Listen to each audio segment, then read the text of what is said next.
That's it. It's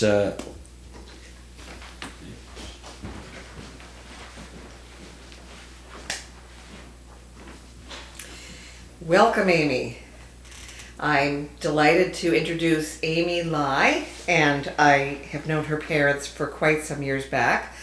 I think we were late teens when we first met. So without further ado, I'm delighted to have Amy be our inaugural guest for Crossbow's new web show, which is called Cross Pollinate, a cross-pollination of cool ideas between business, art, and design. And Amy, we're just going to jump right in, and you can tell me about, if you would, I'd like to know a little bit of the backstory first, kind of the Cliff's Notes version of what in your youth inspired you to want to go in the direction of your latest project, and then we can sort of segue from there. Okay, well, first of all, it's nice to be here, as always.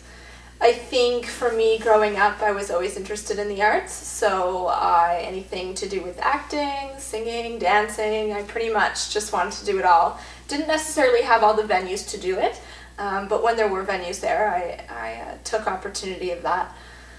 Right now, I think I'm just at a point in my life where I realize that I need to be writing, I need to be doing, I need to be creating, and I think that's what's brought me to my latest project, which is a play that I wrote called The Chronicles of the Dramatic Society. Recently got picked up by the Fringe Festival, and so I'm really just getting into that right now. Well, that's fabulous, Amy. It's interesting. Well, we'll kind of let folks in on a little tiny wee secret. It's not a big deal, really, folks. It's just that we did reshoot this previously, and I sort of made the I didn't hear Amy correctly when she had indicated that this was the Atlantic Fringe Festival.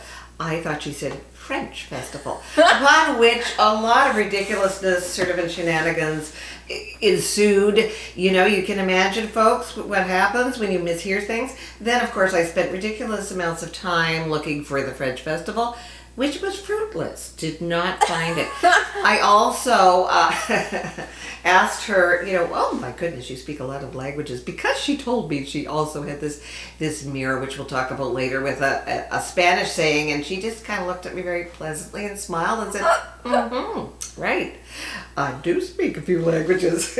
I'll have you speak in 7 international languages, Amy, Wonderful. if we're not careful. I'll put that on my resume. Yeah, this could happen. However, so, that is really, really exciting. And,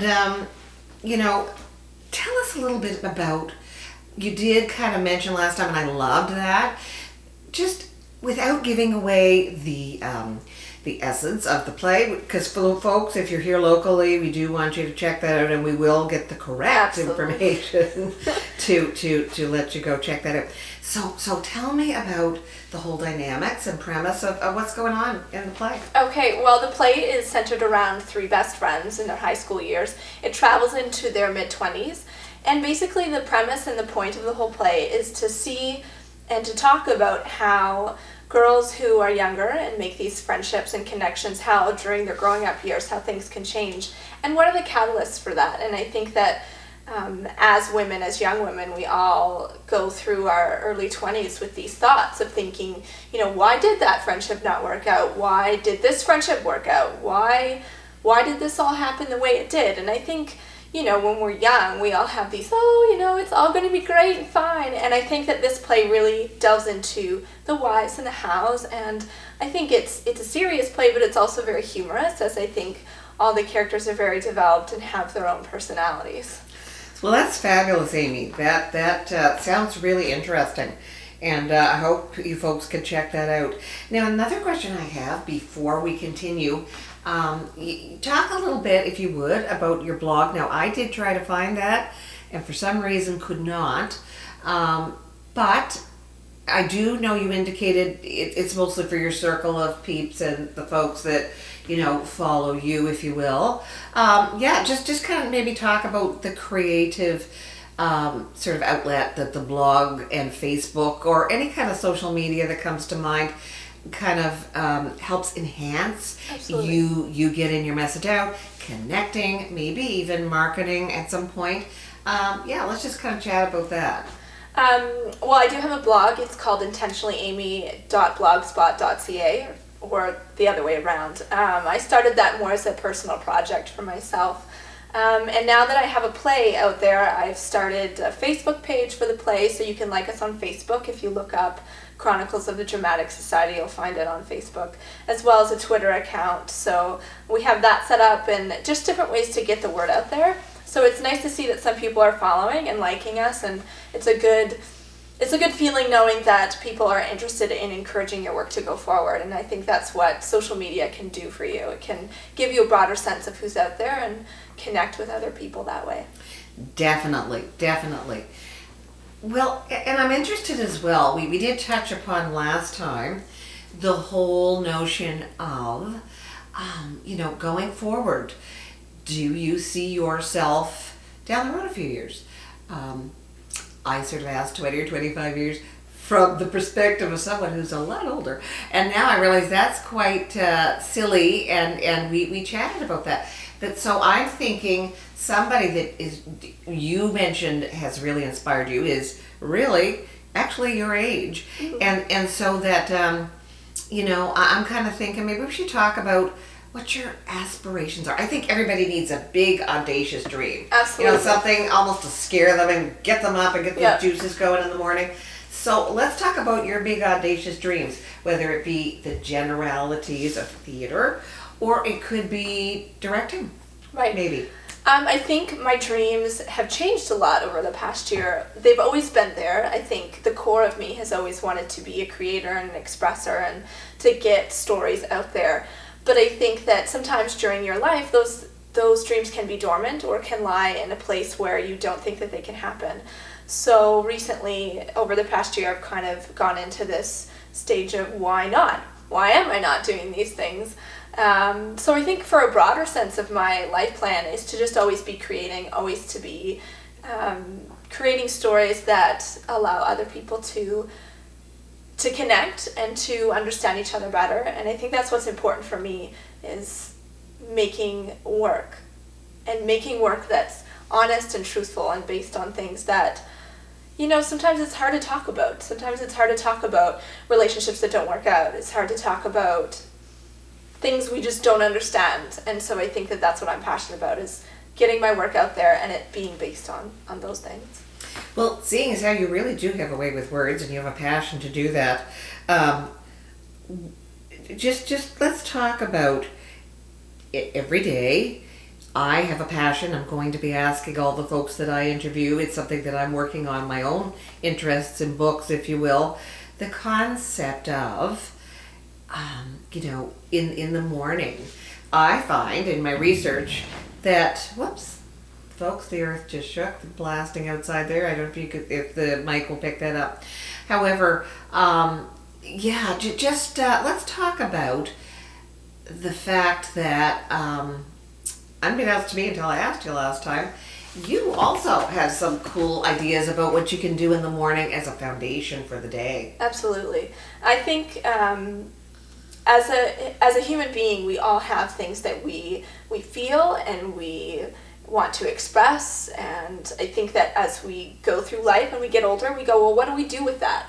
And so something that I started to help me to feel like I could go through the day with feeling confident and sure of myself was that I put a mirror up in one of my walls, a really big mirror. It's a bathroom-sized mirror, and I put it up on my wall, and then I started putting quotes and sayings around my mirror. And so I stand there for at least 30 minutes every day and just quote these things to myself. So they're things like, you can do it, to I love my life, to just anything inspirational.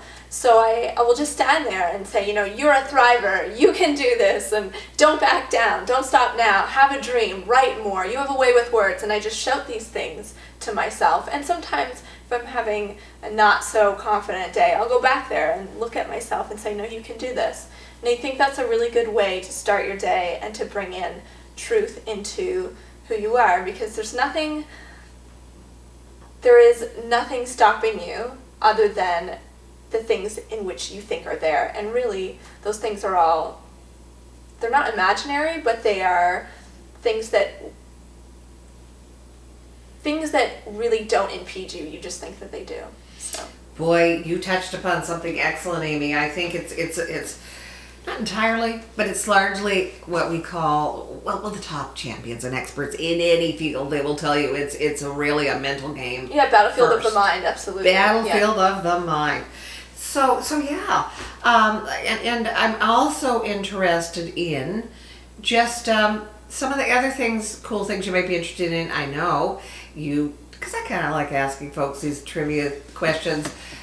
But we will talk about really your philosophy on life just a little bit more before we end this interview, if we might. But just kind of like, let's talk about some stuff you love. Okay, so Absolutely. Amy loves what? I love music. I love dancing. I love reading. Probably the 3 top stories in general, but love music and dancing. I love self-expression, really. Awesome. Well, you mentioned that you had a flair for the dramatic, and I think that's cool. That's fabulous, and you do. It's delightful. It kind of effervesces forth and bubbles. And we're not going to tell folks about the project that we're planning on working on. We've already worked on Charles Dickens' Christmas Carol dramatic reading 3 years ago, I think it was, Amy. About 3 years ago. And we were blessed to be able to be fundraising for the Bella Rose Arts Center in Halifax, 600-seat state-of-the-art theater, lovely little jewel box in the theater in the Halifax West High School in the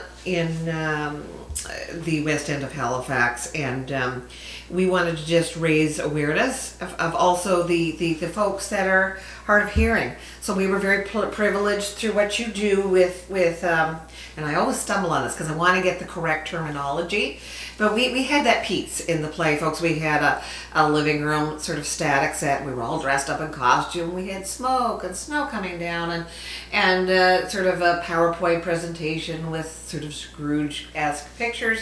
We had candlelight, little angels, because I thought they were cute, but not part of the Dickens story, people. Promenading down. We had dancers and musicians. What else did we have? We did have 2 American Sign Language English interpreters present. Exactly. And that's exactly what you were touching on, yeah. So let's talk about in the arts how that can, when it is possible, when that magic happens. We talked about the local theater here in Halifax. When that magic happens, what dimension do you think that can add for folks? It's pretty obvious to me. They can then partake in the arts. But let's talk to our viewers about why we feel and going forward when that is possible, why that is so magical and special for them. Absolutely. I think that in the Maritimes, we're in Halifax, Nova Scotia here, and I think that in bigger cities, there is a lot more awareness for having deaf people and hard of hearing people in the audience. And I think that that's something that we struggle with here in the Maritimes, is knowing that sign language interpreters could be present, and to give that accessibility. And I think that that's something that in the States they have figured out on a large scale, and in Canada is slowly moving forward.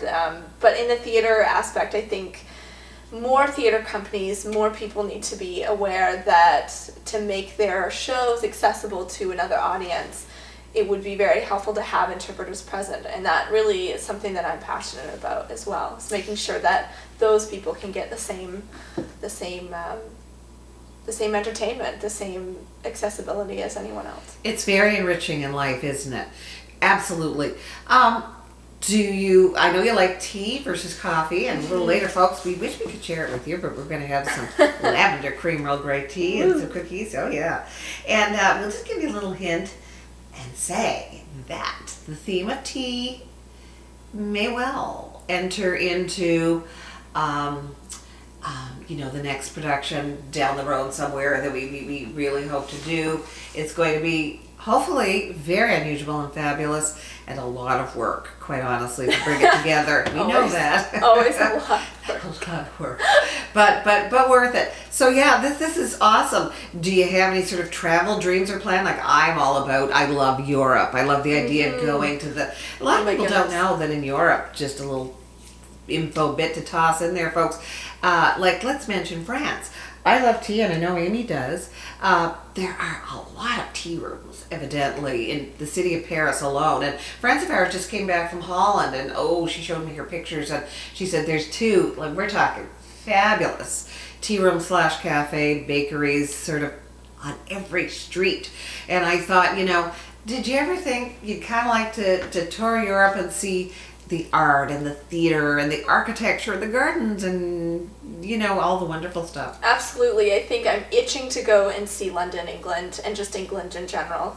And I am also, it is funny, my best friend and I saw a blog post of two other girls who went on the Sound of Music tour in Europe, and we just looked at each other and went, oh, wouldn't it be great, so I think those are two places that I'm itching to go to, and as well just recently got back from Boston and Cuba, and this seems to be the year of traveling. And Montreal, I'm going to Montreal again in a month, so awesome. 2 months maybe. Awesomeness. Yeah. Well, thank you so much for this interview, and I think that that's a wrap, folks, and this has been delightful to talk to Amy, and sometime maybe we can catch up down the road and kind of see what new things may be developing. Absolutely.